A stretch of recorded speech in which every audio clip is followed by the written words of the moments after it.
Bagaimana hati kita melayani dalam bentuk uang, waktu dengan pasangan kita, sama juga begitu hati kita teruji saat kita ada di ranjang untuk urusan seks dengan pasangan kita.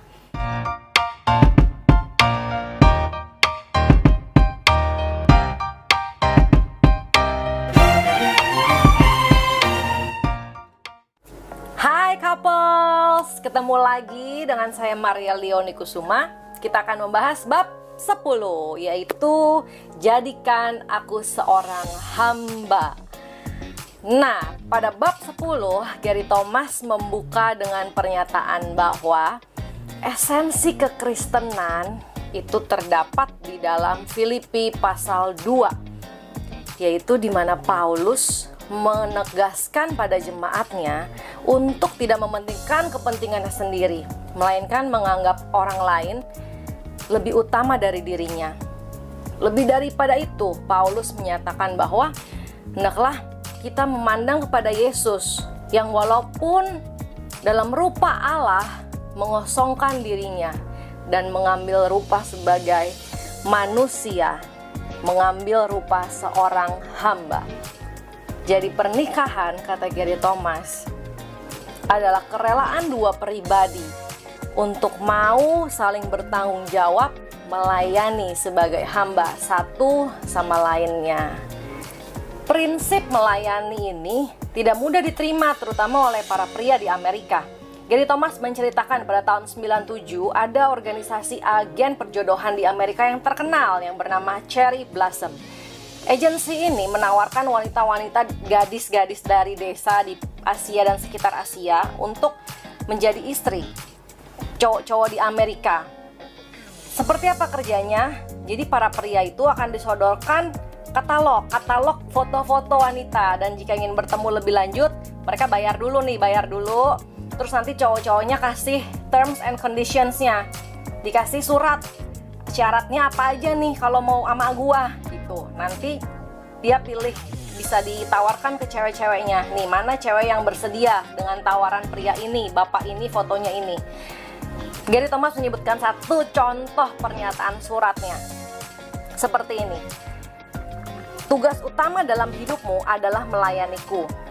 Tugas kedua adalah menjadi ibu teladan. Tetapi hal itu tidak boleh sampai membuatmu mengabaikan kebutuhanku. Kamu akan bangun setiap hari pukul 6, masuk ke kamar mandi, gosok gigi, menyisir rambut, dandan, lalu membangunkan anak-anak. Setiap hari harus ada ketertiban yang baik dalam rumah saat aku sudah pulang ke rumah. Kamu tidak boleh lupa membersihkan wajahmu. Kamu akan menjawab semua pertanyaanku dengan suara yang jelas dan segera. Ketika kita bercinta, aku ingin kamu selalu siap melakukannya setiap waktu dan setiap saat dengan antusias. Nah, setelah dikasih ini surat, ternyata ada satu atau dua wanita yang membalas, menyanggupi. Seperti itu kira-kira polanya, teman-teman, kalau Cherry Blossom itu bekerja. Prinsip ini, sikap yang barusan diceritakan Gary Thomas, itu sangat bertentangan dengan prinsip pernikahan Kristiani. Karena ketika seorang pria itu memiliki uang yang makin banyak, dia akan bisa membeli itu wanita. Seperti semacam perbudakan seks atau perbudakan seorang wanita seumur hidupnya. Cerita yang lain Gary Thomas mau sampaikan melalui hidupnya dia sendiri. Gary Thomas menikah pada umur 22 tahun, usia yang sangat belia, dia sadari. Dan saat itu dia melihat istrinya, calon istrinya, cantik, sama-sama cinta Tuhan, cukuplah, ya nanti kita akan bisa memenuhi kebutuhan bersama. Di sisi lain dia bilang, Lisa waktu itu juga berpikir, oh Gary Thomas cowok yang baik, cinta Tuhan, mau bekerja, pasti dia akan bisa menafkahiku, dia akan bisa membuat aku bahagia dan melayani Tuhan. Tapi apa sebenarnya yang menjadi pelajaran? Banyak yang Gary tidak ketahui sampai satu titik saat dia membawa istrinya yang lagi hamil anak pertama, hamil besar, hamil sudah 8 bulan, Jadi saat itu Gary sama Lisa diajak pergi makan malam, dinner di rumahnya profesor seminarinya Gary, profesor pendidikan teologinya Gary. Profesor ini menyambut mereka dengan sangat baik. Ada beberapa murid yang lainnya, tapi yang lagi hamil hanya istrinya Gary, hanya si Lisa ini, hamil udah gede lagi. Terus ternyata pas sudah duduk di meja makan, mereka duduk melingkar, dan yang punya rumah otomatis di tempat kursi utama, tempat kursi utama, kursi yang paling nyaman, yang paling tampak berbeda. Otomatis Gary dan Lisa tidak duduk di situ karena mereka tahu kan posisinya harusnya itu buat profnya itu. Namanya Prof Garden V. Prof Garden ini baru mau duduk, tapi dia lihat ada Lisa. Lalu dia bilang apa?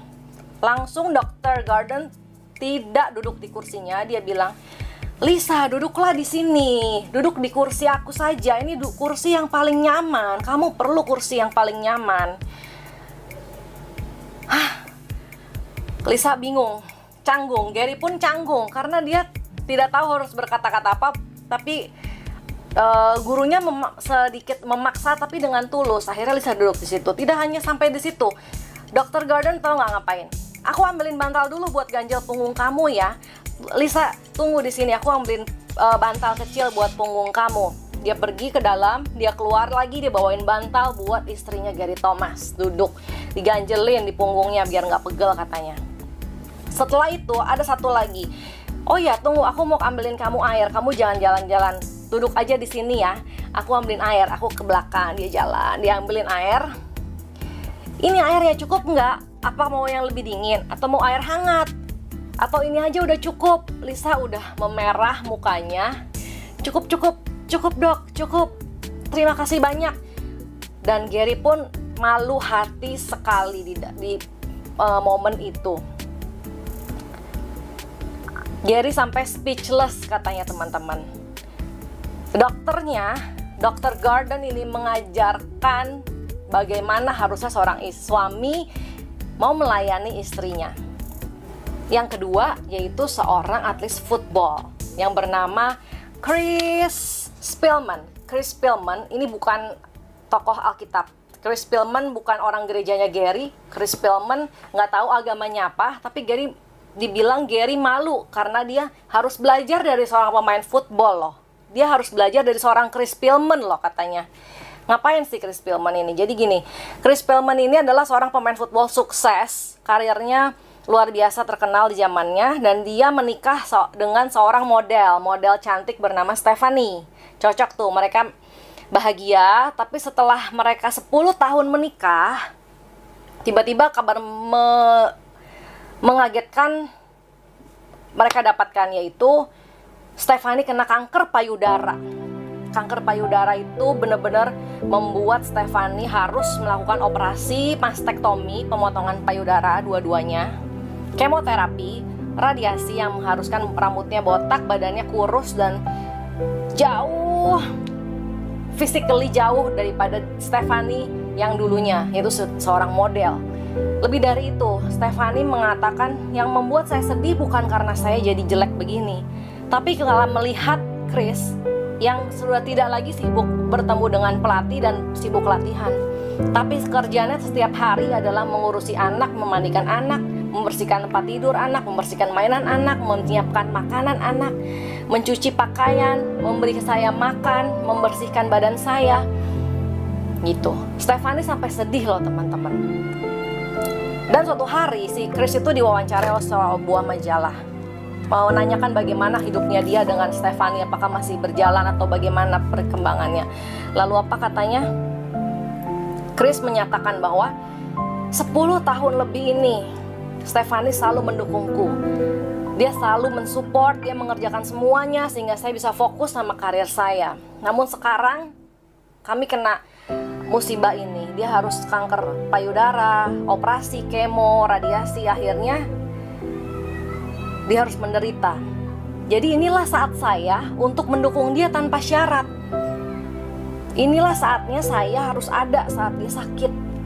Masa saya rela yang ada di sampingnya itu adalah adiknya? Masa saya rela yang ada di sampingnya saat dia kesakitan atau dia sakit muntah-muntah itu mamanya? Harus saya suaminya yang ada di sampingnya. Itu yang Gary bilang, Gary harus belajar dari seorang Chris Spielman. Baiklah teman-teman, jadi Gary Thomas bisa menyimpulkan kalau kita menikah secara Kristen, kita anak-anak Tuhan, kita menikah, apa yang membedakan dengan pernikahan yang lain. Poin pertama adalah bahwa kita memasuki mahligai pernikahan dengan kesadaran untuk melayani pasangan kita. Saya ulang, kita memasuki mahligai pernikahan dengan kesadaran untuk melayani pasangan kita. Itu poin pertama. Poin kedua, bahwa inisiatif melayani itu hanya bisa dilakukan dengan pertolongan Tuhan, karena kita melayani orang yang tidak layak untuk kita layani. Mungkin kalau kita bilang kita mau melayani Tuhan, mau berdoa, bersyukur, dan mencintai Tuhan, mungkin mudah karena Tuhan itu sempurna adanya. Bapa di surga itu baik, taat, baik, setia, kasih sayang, sempurna adanya. Tapi bukan begitu dengan pasangan kita. Pasangan kita jauh dari sempurna. Oleh karena itu, disitulah perbedaannya, bahwa ketika kita menikah, kita mau meminta pertolongan Tuhan saja untuk melayani pasangan kita yang sebenarnya mungkin kurang layak untuk kita layani. Yang ketiga, yaitu pelayanan yang diberikan dengan hati yang sukarela tanpa menggerutu. Gary Thomas memberikan contoh saat Yesus membasuh kaki murid-muridnya. Saat perjamuan Paskah, Yesus tahu kan ada Yudas yang akan menyerahkan dia ke orang-orang yang akan menangkap Yesus. Dia tahu kan? Tapi dia tetap membasuh kaki Yudas. Dia tetap membasuh kaki semua murid-muridnya. Gary menyatakan, kalau saya jadi Yesus, mungkin saya akan memelintir kakinya Yudas. Bilang, berani kamu macam-macam sama saya. Gitu. Tapi Yesus tidak melakukan itu. Walaupun Yesus tahu dia akan disakiti, dia tetap dengan hati yang tulus, dia membasuh kaki murid-muridnya. Dengan maksud dia jadi contoh supaya kita juga bisa dengan hati yang tulus, tidak dengan gerutu-gerutuan, gumal-gumalan, gumam-gumaman di belakang atau dalam hati, dalam melayani pasangan kita. Gary Thomas mengatakan, jika kita melayani pasangan kita dengan hati yang benar, hati kita akan penuh dengan sukacita yang sesungguhnya dan akan mengalir, terbukti dengan berbagai hal dalam kehidupan sehari-hari.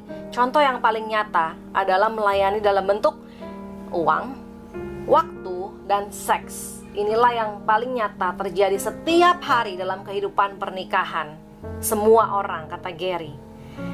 Uang merupakan sarana untuk memperoleh segala sesuatu di dunia ini, dan memperoleh selain barang, dia memegang kendali dan pengaruh yang begitu dominan. Jadi kalau yang terjadi adalah masalah, kok pakai uang aku buat beli ini? Sebenarnya bukan masalah uangnya, tapi kata Gary, sebenarnya lebih ke kerelaan siapa yang mau berkorban untuk pasangannya. Demikian juga soal waktu. Mungkin setelah mereka pulang kerja, mereka sama-sama menginginkan istirahat. Mereka sama-sama menginginkan rest. Mungkin sang istri menganggap, semoga nanti anak-anak sama suami aja. Mungkin sang suami menganggap, aduh aku udah harus tidur nih, anak-anak biar sama istri bikin PR, cuci piring, makan semua sama istri aja. Nah, apa yang sebenarnya harus dilakukan untuk mengendalikan waktu yang mereka punya di rumah ketika mereka bersama? Disitulah teruji saling mau berkorban, mau melayani pasangannya dalam bentuk uang dan waktu. Dan yang ketiga adalah dalam ranjang pernikahan. Bagaimana hati kita melayani dalam bentuk uang, waktu dengan pasangan kita. Sama juga begitu hati kita teruji saat kita ada di ranjang untuk urusan seks dengan pasangan kita. Mungkin ada kalanya pasangan kita lelah atau yang satu sedang ingin melakukan hubungan seks. Di situ kita akan diuji bagaimana kita mengorbankan diri kita, mengorbankan tenaga dan waktu kita yang harusnya kita pikir kita bisa tidur. Mungkin kita mau dengan antusias melakukan hubungan intim bersama pasangan kita. Bahkan Gary Thomas mengatakan bahwa karakter rohani kita yang sesungguhnya dapat dibuktikan tentang hubungan seks kita dengan suami kita atau istri kita. Luar biasa kan? Jadi jika kita melihat dengan cermin secara aspek seksual kita, apakah di mata Tuhan kita sudah menjadi orang Kristen yang dewasa? Atau secara seksual kita sama saja dengan orang-orang yang tidak mengenal Tuhan? Itu pertanyaan diri buat kita semua. Tuhan kita dapat menggunakan hal-hal yang sangat duniawi, uang, waktu, dan hubungan seks untuk menguji kita dalam pernikahan kita. Bagaimana kita mau melayani pasangan kita sehingga kita masing-masing bertumbuh bersama-sama secara rohani dan rohani kita, secara rohani dan emosi kita. Betapa indahnya jika sama-sama suami istri menikmati hubungan pernikahan yang menggairahkan, saling melengkapi dan melayani. Tidak ada salahnya untuk menikmati kemewahan sedikit suatu waktu dalam beberapa periode, atau menikmati hubungan seksual yang luar biasa dibandingkan sehari-hari. Itu tidak ada salahnya. Tapi yang lebih tinggi lagi daripada itu adalah agar masing-masing pasangan bisa makin belajar untuk menjadi hamba, melayani pasangannya. Dengan demikian Tuhan akan makin senang dengan pernikahan kita. Oke teman-teman, bab 10, menjadi hamba dalam pernikahan. Hendaklah kita masing-masing meminta pertolongan Tuhan, karena hanya dengan pertolongan Tuhan saja kita bisa melayani pasangan kita dengan hati yang sukacita. God bless you couples.